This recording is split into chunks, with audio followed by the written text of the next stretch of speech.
La Quaresma era com una senyora molt solemne, vestida de setí morat, oscur i silenciosa. En arribar el dimecres de la cendra, anaven tots els xicons a l'església de dalt, perquè el senyor rector entacas el front amb la cendra que portava un monecillo dins d'una platera de fonda d'argent.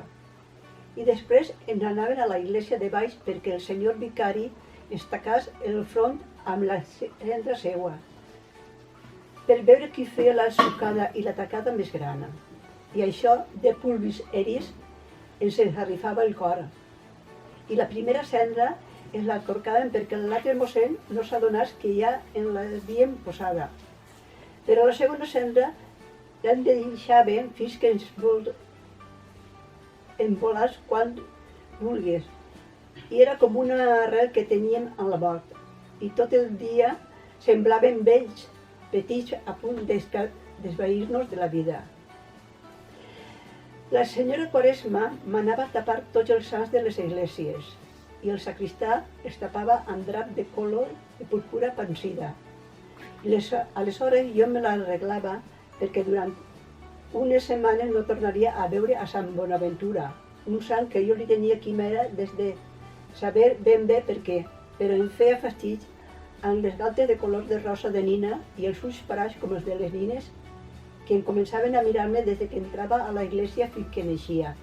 I estava vestit amb una roqueta blanca amb moltes randes blanques i el sacristà amunt i avall parant cortines davant de tots els sants.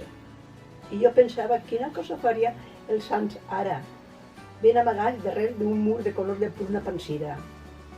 Les campanes vivien uns dies com mig ofegades pel rovell del quietud, entelades d'una classe de silenci que era com un full d'or falsa.